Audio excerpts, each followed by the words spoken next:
All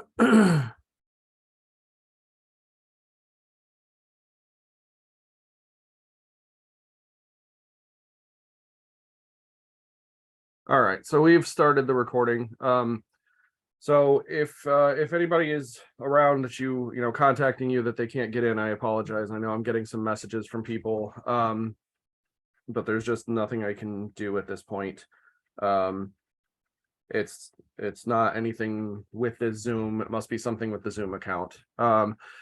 So the first thing I want to talk about, you know, again, if you have questions, you can email them, you can send them in the chat. I have a couple already in there. The conference update, I did send out a message about this Zoom, and in that same message, the email talks about the dates for conference.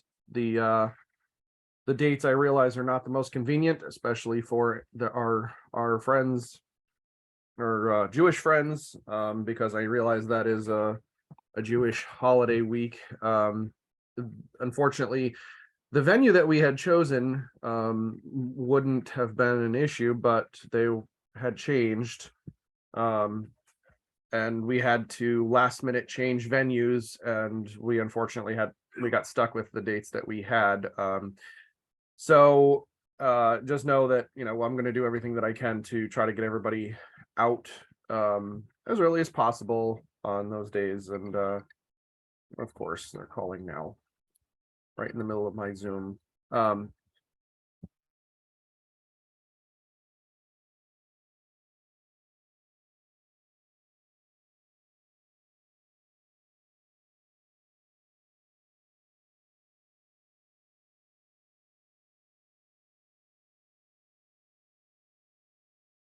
My apologies. Hopefully this doesn't continue. We'll do everything we can to get everybody out of conference, you know, early enough on those days to get home if you're going home. And just know that that's not our regular. We usually do try to accommodate every holiday on the calendar. It is looked into. I know I've gotten a few emails from people about you know, it is on a holiday. I get that, and I apologize. It's just there wasn't much we could do. We had to be able to hold a conference. So I've been asked to send out to make everybody aware of the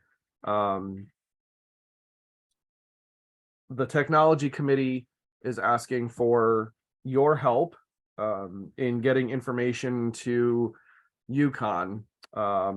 Anybody who had any tabulator malfunctions or you know, anything like you know, any issues with your tabulators, please send an email.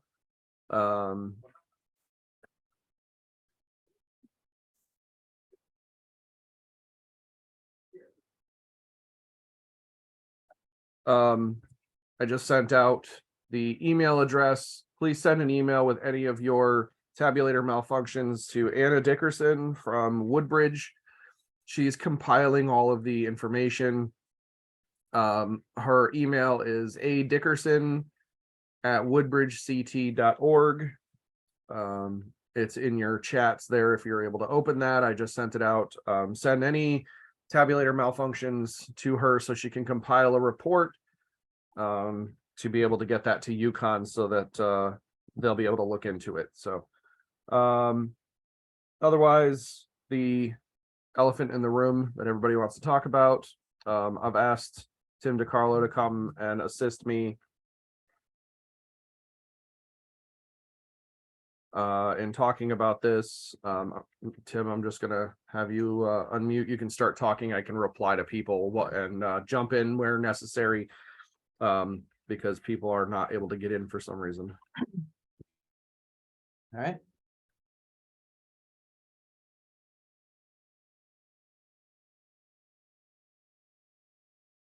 So you want me to start talking about the whole thing? Yeah, I mean, right, so fine. yeah, if you would just That's fine. All right, that's fine. All right, I'll start laying the groundwork here as to where we are. Thanks. So the General Assembly has begun meeting and is in the process of getting ready to start writing the early voting legislation. There is no bill just yet. There are bills. There is a bill that deals with early voting, but it just says to allow for the state of Connecticut to allow for early voting. The committee has yet to meet to raise the bill.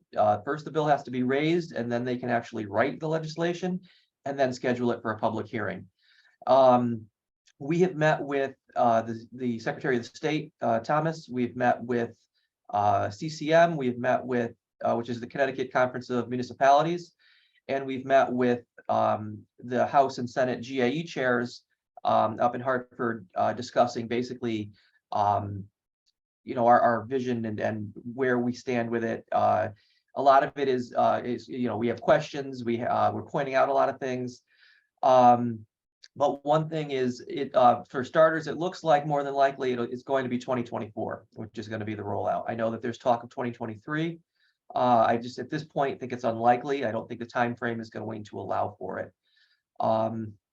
We are looking at we have suggested in our meetings of looking towards the EDR and absentee guidelines as to how things are done. So you would have, for instance, right now we're suggesting one location with the option of an additional if need be for the town. That's really going to be big cities, places like Mansfield that may need to have a second location. There's no push by anyone at this point to have all your polling places open. That's not going to happen. But the way we would look at it is you would come in, get checked off, get your ballot, put it in an envelope similar to EDR, and then it would have to go back into a depository bin and then would be counted on election day. There's many reasons, the idea of an active tabulator is scary. And if you have voters who have moved out of your town or have passed away on or before election day, similar to an absentee ballot, it's going to need to be pulled. So that was one of the things we've been talking about is why an active tabulator really isn't a good idea in any way, shape, or form. The ballots themselves are going to once completed are going to have to be placed in a vault at the end of the day. That's a very, we're still early talking about that, but the clerks are going to have, if your town doesn't have a vault, I know many don't, in their own office, your clerk is going to have to, make room for the ballots to go in, just like they do for the absentees. We are pushing for, again, similar to EDR, where there's no set staffing, because what the smaller towns need isn't what the big cities need. And we don't want to see right now everything prescribed as, that it must be this, for instance, in a presidential election in Waterbury, I have 27 people for EDR. For the municipal, I hire 6. So because the way EDR is written now, it allows us to adjust and to go on from there. But that's, staffing level wise, that's what we're looking at. We don't have a solid idea at this point as to where the General Assembly is going to go for the days of early voting. We know that Secretary Thomas has stated that she would like to see 10 days. Over the weekends, Senator Murphy came out and said that it should be 14 days at the minimum. And I just, we don't know at this point how many days it's actually going to be. This is where we stand. We're listening to all of those things and discussing them. Some of the things that are going to have to also be revisited is the registration periods. When talking to everybody about this, the legislative committee realizes, and I'm a realist, it's 12 years of doing this.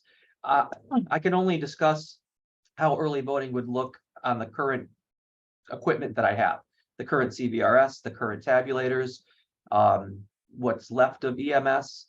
Those are the things that we have. So, we've explained that, if you're going to give us poll books, that'd be phenomenal. But we're not, we don't have that. So I'm looking at still having paper lists while I'm administering this. So I'm trying to make sure that I'm staying within those guidelines that we have. Excuse me. Chris, is there questions instead of me rambling? Yeah, we have a few. Okay, let's start. So They would like to talk about the topic of ranked choice voting at conference, but can you just touch upon that real quick while I'm still trying to solve some issues? No problem. Yeah, so I mean, right now, ranked choice voting, there's 4 bills in the General Assembly for ranked choice voting. I believe, we've made it very clear to the secretary and to the committee, and we'll have testimony stating as which our current tabulating system does not allow for any way, shape, or form ranked choice voting. And they would have to have a whole new system. My feeling is, looking at the bills and where they are, more than likely what'll happen is it'll end up being a study. And when we have studies, usually Roback gets usually 1 or 2 seats on that study. So when and if it passes this General Assembly as a study, we'll have members of our association on there to discuss the whole, from soup to nuts, if it's even possible that it can work. But it's, at this point, it's I don't see it coming, passing anytime soon, especially unless they have they can equip us with new tabulators prior to the presidential election. So until we have new equipment, we can't even attempt to do any form of ranked choice voting. We've seen this, bills have been in the GAE committee for ranked choice voting for the past 6 years, with no talk. Nobody ever, usually they would get a public hearing and the bills would die. This is the first time that we've seen any kind of interest in ranked choice voting as a whole. But I just don't see where, at this session, if it's going to pass this year, it's going to pass as a study. Unless magically a huge amount of tabulators are dumped at our doors over the weekend, I just don't see it happening. And when we go forward for a public hearing, we'll make sure to echo that. If you're going to change the way in which elections are tabulated, we are currently we are not capable of doing such, and make sure that that's on the record. But that's again, I really feel that it's going to be a study this year, if anything. Yeah, I agree. Why can't we just use no excuse absentee? Because not the law. So no fault absentee is going on the presidential ballot in 2024. And so there more than likely will be no fault absentees in 2025, because it'll allow for a constitutional change. The voters overwhelmingly supported in the last election the early voting, in-person early voting, which is what we are going to have. And so that is what's going to go forward, because they now have the constitutional amendment change to do that. It was successful, so they're going to go forward with it. Yep. Oh, and I didn't see this until just now. What is ranked choice voting? That's a one. So ranked choice voting is a very interesting style of voting. New York City has it, the state of Maine, and the state of Alaska, and there may be more, but to my knowledge, those are the only ones. If a candidate does not receive 50% or more of the vote, then what they do is the person, so if there's, I'll just use Alaska just because that was the last one that did it, that comes to mind. You had 4 people running for United States Senate in Alaska. None of the 4 made it to 50% or more. So what they do is, when you vote, you can rank the people as to how you want to support them. So if you were voting for the Democratic candidate, you could say, I'm voting for the Democratic candidate for the first round, but if they don't make it, I'll support another candidate for the second round. And the reason I use Alaska is that's exactly what happened. The lowest the lowest people on the totem pole are eliminated, and the votes are recalculated. So no one had over 40% the first ballot go round, so they eliminated the Democratic candidate for Senate, and when that happened, they recalculated, and that gave the incumbent Lisa Murkowski over 50%, and she was able to win the election through that. It's somewhat controversial in that it's not really done all over the place. In New York City, if you remember their mayoral election. It was just put it lightly, a disaster. And there's going to have to be a lot of voter education as to how it works, because you're technically saying, okay, well, if this person doesn't work out, I want this person, or you could say, I want this person regardless, every single ballot. So it's a very confusing system that has started to gain traction in some of the states. If it doesn't go anywhere now, I'm sure it's something we'll be looking at in the future regardless. I know the governor had stated that he was interested in looking into it, so that's kind of why we're looking at it. Yep. So And I know that Fred in in Fairfield had a little fun with his county in choosing a county meeting date and location using ranked choice voting. And so any of you that are from Fairfield, unless you're like me and just sat back and waited for the results, didn't want to calculate, you have you have a little bit of experience knowing the difficulties with that. So thanks to Fred for bringing that up. Just making note here, there's a couple in here. I spoke with the secretary who did not think 24 was a good idea for a rollout for early voting. While I did have a meeting with the secretary and Tim was there, we've had meetings with several people over the last several weeks. But it's 24 would be better than 23. But at this point, I don't know exactly what's going to happen. There's just, you need time to prepare. And as of right now, like Tim knows, there's not even a bill written for early voting yet. So I mean, I agree. And the secretary understands that this is not the best time to go forth with, in 2024, in a presidential, obviously. 2025 would be ideal to start doing all these types of things, especially to be able to look at no fault absentee as the form. But that being said, it is up to the General Assembly, and the General Assembly has indicated that they are moving forward and it's gonna be 2024.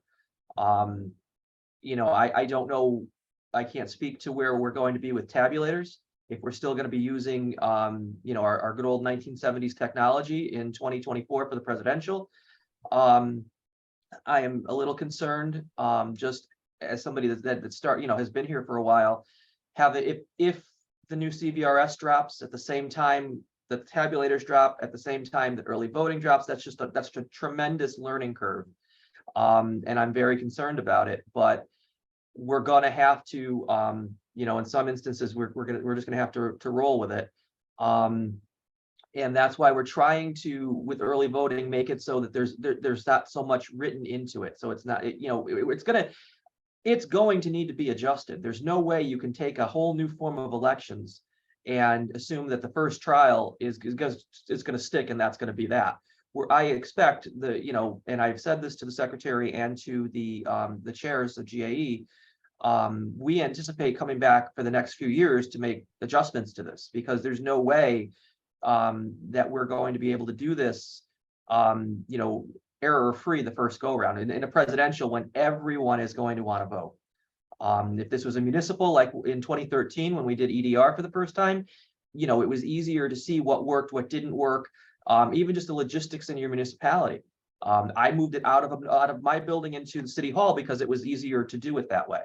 But locally we needed to make changes. So it's that's why I said for staffing and things like that, we're pushing to not have a specific amount of wording in that legislation to allow for, in the smaller towns, you're not going to need to have your entire staff in, deputies and registrars and everything. And in some instances, especially in a municipal election, excuse me, a lot of times it could just one person from the office could task the whole thing of early voting. And in some of the really small towns, you probably could just call everybody and see if they're coming in on election day, if they're coming early voting. But the reality is, we are going to need to make adjustments as time goes on. I know that there's going to be parts of this bill, once we see it, that we don't like. And that's the whole point of having the legislative committee. You know, we're going to negotiate, we're going to push, we're going to work with the secretary. She so far, you know, Secretary Thomas has really stated that she wants to partner with us, and I welcome it, and I strongly believe her when she's, you know, in that she wants to make sure that what we push as a team, and that's the new team, the new word is as a team, to go forward. You know, and so I have a good feeling that we'll have some support going into this, that we're not going to be completely ignored. Yeah. And that's kind of where we are, you know, at this point. Yep. This is one I can answer. Sounds like Tim's taking the most of these because a lot of this is legislative, and he's the chair of the legislative committee.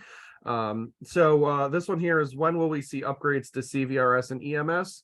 The answer to that is I don't know. And the reason I don't have an answer for that is because the secretary's office is working on an upgrade to CVRS that may or may not include EMS. The technology committee probably has a better report on that. I know the minutes were just sent out, but I've not had time to read them yet. But I know that the secretary's office is actively working on something with CVRS. My last conversation with the secretary, she was not 100% sure what was going on with CVRS, but she knew that her staff was doing something about it. So when will we see it? I don't know, but I know that it is being worked on. There's supposed to be a whole committee. I know that our own Lisbeth from Glastonbury was part of that committee, or is part of that committee, excuse me, and the Town Clerks Association, James Krapinski, is part of that committee. So I know that that there is work being done, just not been kept completely up to date, and neither was the secretary. So Well, in the secretary's defense, she was secretary-elect when we had that conversation. So. Exactly. Yes. That it's been a few weeks. Yes. With paper lists for early voting, would we just use supplemental lists for every day? No. What we hope to accomplish is either the way a hybrid of the way absentees and EDRs are done, where at the end of the day, the ballots would have a barcode on them. They'd be scanned in like absentees, and then you just print another list for the next day or something like that. We did bring to the attention of the secretary, well, elect at the time, the possibility of electronic poll books being used, because then you would have that trail, and it, you know, it was worked on under Secretary Merrill and then just kind of dropped for a while. So you know, this is just another question that is to be answered. Again, unfortunately, the bill for early voting hasn't been written yet, so we don't know exactly what's going to be in it or how it's going to be done. But we absolutely are very active with that topic. And as we keep saying, it hasn't been written. The committee hasn't met yet. So the bill, it could be this week that they vote to draft the bill. So it's coming in the next week or so. I mean, it's not like this is a, you know, just we'll find out in a few months. We'll know what we're up against, you know, very soon. Within the next week or so, we should know exactly what we're up against. Yep. Will early voting, with early voting, will towns and cities be able to determine the hours of voting? We have talked about that with different groups. We had a meeting with the town clerks. We had a meeting with CCM, our own legislative committee meeting. We are trying to, and here I go using the same terminology again, build a framework that early voting will be based off of, while allowing towns the ability to tailor it slightly to their own town. But at the same time, we do not want voters to be confused. You know, in Vernon, I have 18,000 voters, and the needs in Vernon are one thing, but right next door, the little town of Bolton, their needs are they're absolutely not the same as Vernon. So, you know, we don't want to set it so that it, you know, it has to be, I don't know, Monday through Sunday, you know, it's 6 a.m. to 8 p.m. We want a little bit of flexibility, but we also don't want the voters confused. So we're waiting to see. I mean, there has been talk of doing it on a population percentage, what the hours would be. There's talk of doing it universal, so everybody does the same. And that's going to be one of those things that you know, is going to be an ongoing, especially in the infancy of this legislation, a conversation, because there's the Conference of Municipalities, Connecticut Conference of Municipalities, and COST, which is the group of small towns. And you know, they're going to be pushing for, you know, after speaking with the town managers and first selectmen of the small towns, they're going to be on one side as well. So there's a lot of players in this, and we're going to have to see what you know, where we start from. We may end up with a bill that starts off that says a population of X amount only needs to do X amount of hours. Larger municipalities, you know, 100,000 or more must be open, you know, from 8 to 8 for 10 days. We're waiting to see. I didn't think at this stage of the game, to be honest with everybody, almost into February here, that we wouldn't have a bill. I thought that we would have a bill on day one, and that just the process is just going slow up there. And that being said, we'll have one. I think the deadline to raise bills, I'd have to double check, I believe is February 15th. So if it's not raised by then, it's DOA. So the proposed bills need to become raised bills. The raised bills need to have a public hearing held. After the public hearing, they can joint favorably send it to the House or the Senate, or joint favorably substitute it to the House or the Senate. That substitute means that they've amended it, changed the language before they sent it out of committee.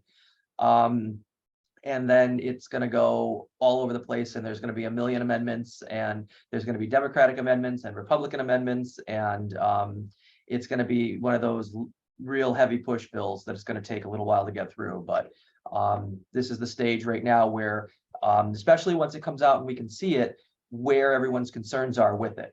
And we won't be guessing anymore. Instead of guessing, we're going to be proactive in trying to make changes, or in some instances, make sure that parts of the bill are not changed.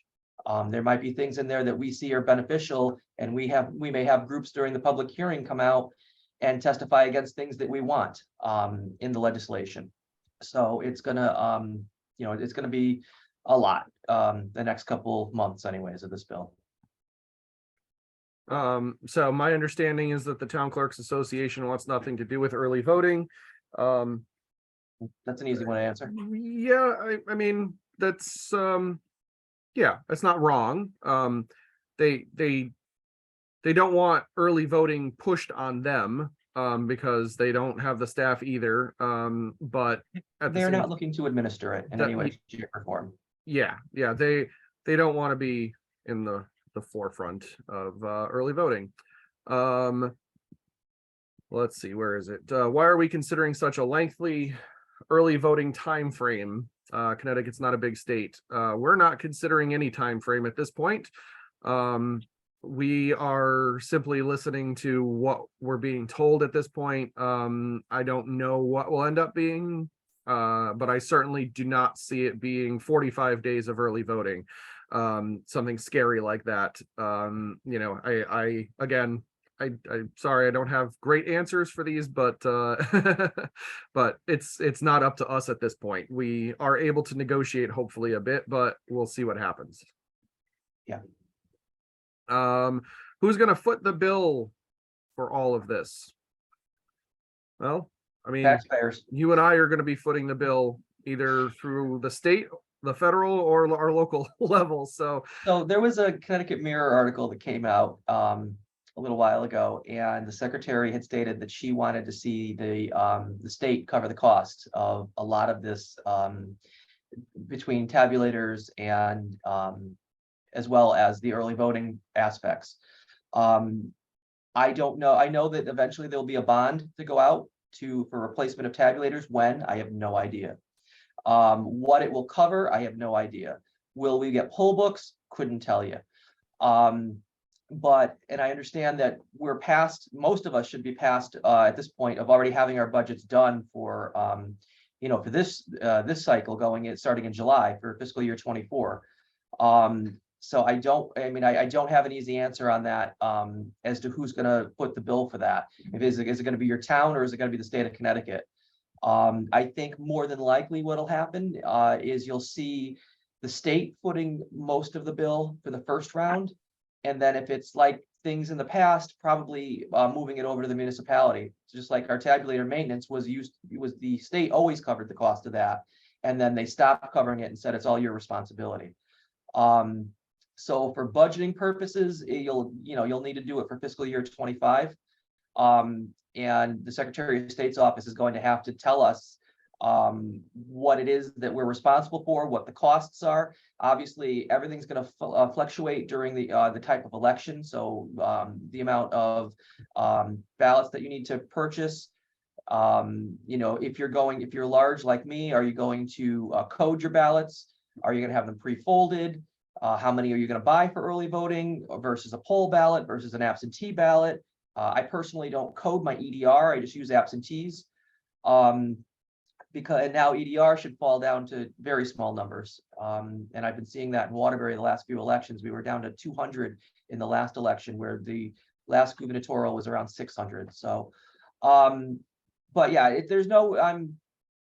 we don't, the cost. And so the Office of Fiscal Analysis, OFA, will have to sit down, and they're going to look, they will come out with a fiscal note for this bill, as they're required to, and they will add that to the bill. So we will know what the municipality impact and what the state impact is on this.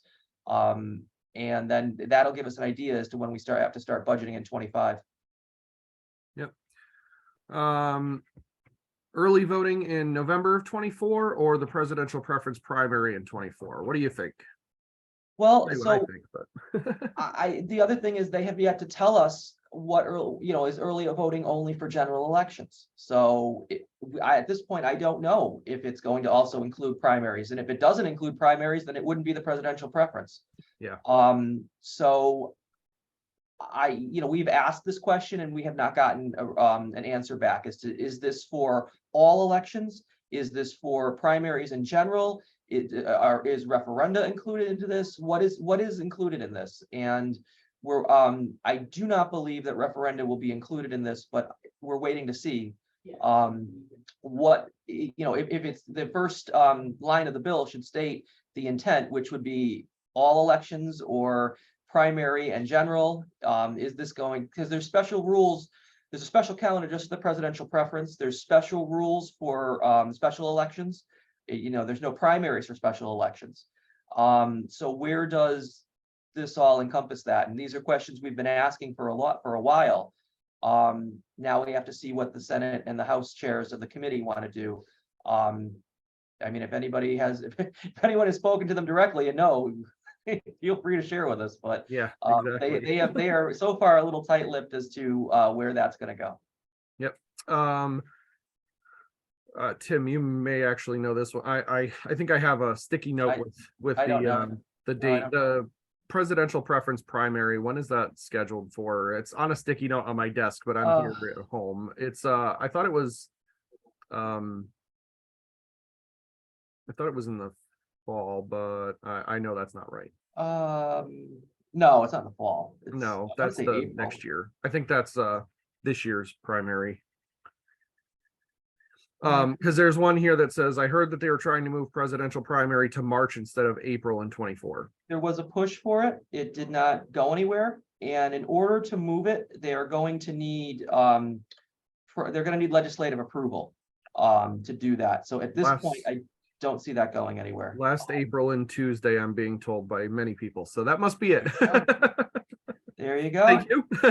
Yeah. So it's still going to be in April as of this, and there's no bills in the committee to move it. So, that's where it stands. It's we're going to be right where we always were. would we treat early voting like EDR, I assume, and have both registrars will have to be in the office? That's a good topic to bring up because one, we don't know exactly what's going to happen. But what we do think that it probably will end up is similar to an election. I mean, so in an election, and I use Tim as an example because his town is much larger than mine is. And he can't be in 20 some polling places at the same time. So you hire moderators, you hire assistant registrars, and so, the registrars don't have to be in the polling place. You can have the registrars be there if you're able. You can have assistant registrars. You can have your deputies. You can split it up. It certainly would not have to be both registrars because, let's face it, the registrars don't get paid in a good 90% of the state. A rate, and most everybody has another job, right? So we're cognizant of that, that registrars are not going to be available every day, all day for a week and a half or whatever it's going to be. So no, you won't have to have both registrars in the office. You just you'll have to have somebody there, but you can have somebody that you trust. I mean, your deputy, an assistant, anybody that you want to put in the office. And in the polling place itself, and I call it a polling place because early voting is a polling place, you're going to need a minimal staff. Is probably going to need a moderator, 2 assistant registrars, but in Tim's town, you're going to need more people than that because they're going to have a larger turnout. Whereas in Union, because I like to pick on Union if you're here, sorry, I always pick on you, but the little town of Union, who only has less than 1,000 voters, I still believe, they're not going to need 27 people to work in early voting on each day. They're going to need a small handful of people, and maybe those 3, a moderator and 2 assistant registrars, can act as the checkers, the ballot clerks, whoever is going to be needed for the day. So no, I don't think it's going to require everybody in the office at the same time.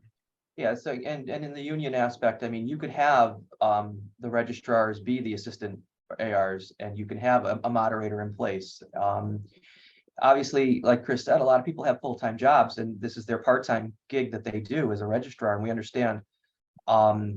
So you can bring in assistants, you can bring in other people to, I have 23 polling places, so I'm going to be pulling from a lot of my existing poll workers and bringing them in to the central location. And then with the EDR aspect, the one thing that pops into my head is the transfer at the end of the night. You're going to need to do it just like you do EDR, where one of each party brings it to the ball. You're also going to have to, if you're large, separate by district, because we have to report by district. I have, I forget now, I have 23 polling places, 12 ballot styles, 7 General Assembly, 2 state Senate, and 2 congressional. So I'm gonna have to, a couple shelves I'm gonna need to put these ready for processing. So I don't want this registrar to think that I am completely forgetting about them or ignoring them. Putting early voting ballots into envelopes and counting them on election day is much more expensive than putting them through a tabulator. One, folding ballots cost 20 cents a ballot, more than 50% increase over just printing a ballot. 2, paying people to keep them in some kind of order for retrieval is expensive. Paying people to open the envelopes and feed them into a tabulator is expensive. Ballots that have been counted are less of a security problem to store than ballots that have not been counted, because you can store the ballots and the tabulator in separate security places. And yes, while I do understand all of that, then you get into the aspects of security on the results. So I put the ballots through the tabulator. At the end of the day, you tally your results. And then who's to say that somebody doesn't just walk out and start telling everybody the results of the election? That's one example. There are many reasons for and against doing it in a tabulator and not. You know, there's at this point, there's no right and no wrong. There's many different different issues with both kinds of voting. So this is just one proposal of, I'm sure, many, many to come. In 2023, each town has its own election, and so it would be possible for some towns to be allowed to give early voting a tryout, as not offices in any other town are affected. And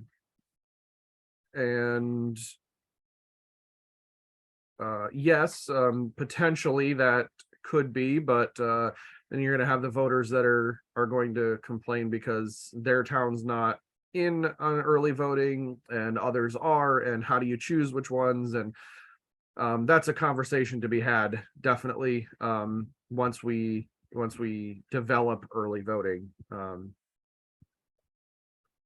Let's see, and the last one, I think this is the last one from next year has a lot, has at least one and probably two statewide primaries, presidential and maybe congressional.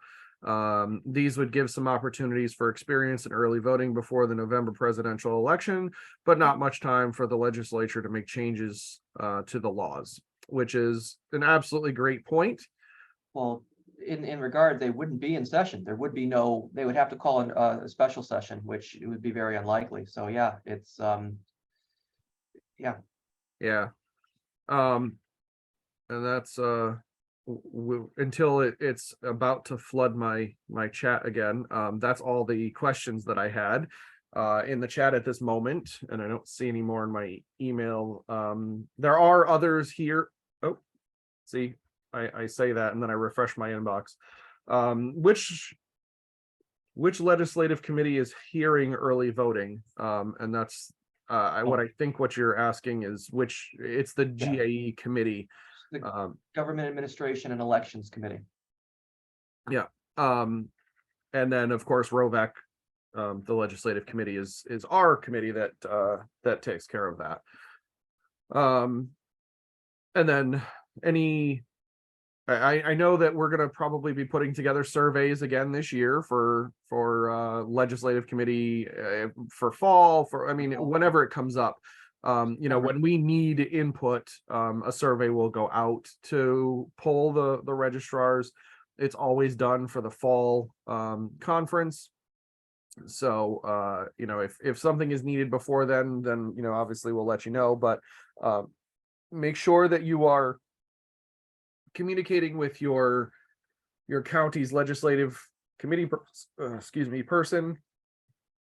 Make sure that you know, we'll make sure that once information on the legislation comes out, that, you know, it's shared. The committee went over all of the different bills today. What, I mean, they're not all written yet, but we can see some titles, we can see some information about them, you know, and they went through bill by bill to see, you know, okay, we're just going to watch this one we're going to monitor very closely and we'll probably have to testify on, and things like that.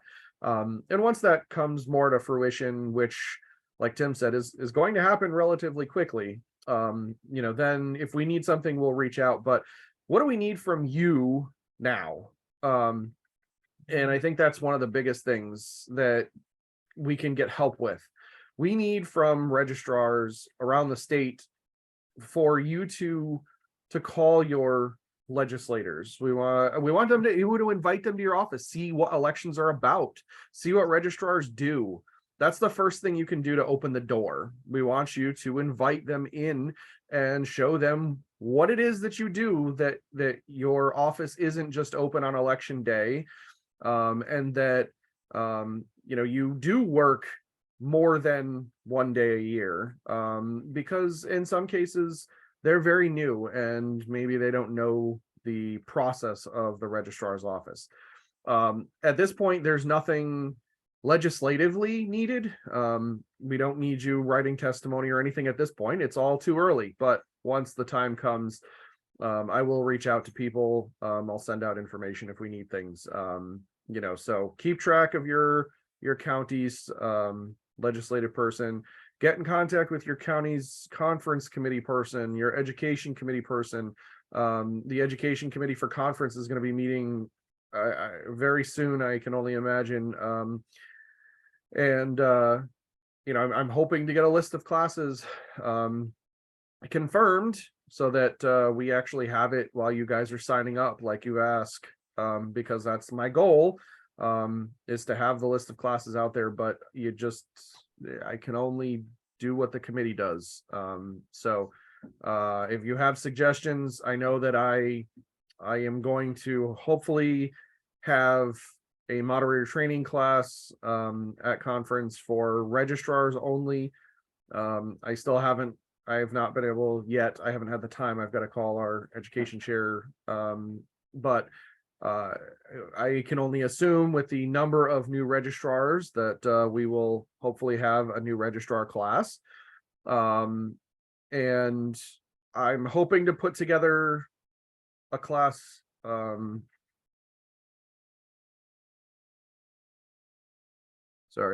class on CVRS that maybe I even teach at conference, because there seems to be a bit of confusion with new registrars and some older registrars. And by older, I'm not talking about age, I'm talking about how long we've been here, on how to process things in CVRS and how can you run reports and things like that. Can you share with us the names of the legislative committee? I assume you're asking the ROVAC legislative committee members. If you could just clarify, I just want to make sure that I answer your question and you're not talking about JE. I don't want to give the wrong answer. No, the ones in the House and the state. Well, there's So there's a list of, if you go to the Connecticut General Assembly website and under committees, you'll see government administration and election.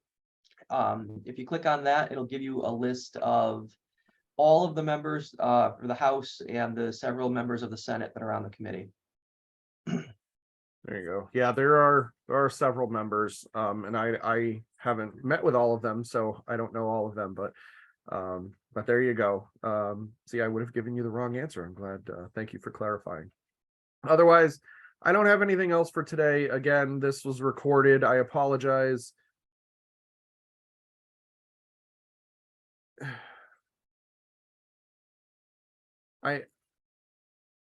There are some things that I did not address. That is correct. And that's not for here. There's nothing I can do about the $35 rate for coming to conferences and ROVAC. There has been talk about that in the past. There's not much I can do with that. That's the discussion that needs to be had. But I apologize to all the towns that were not able to get in. Thank you to all 99 of my closest friends. And this video will be posted. I'm gonna put it on the YouTube channel that I have, so that way we can get a link sent out for everybody that wasn't able to attend. And again, I apologize to those who couldn't connect. So thank you all, and we'll see you at conference and going forward. Have a great day.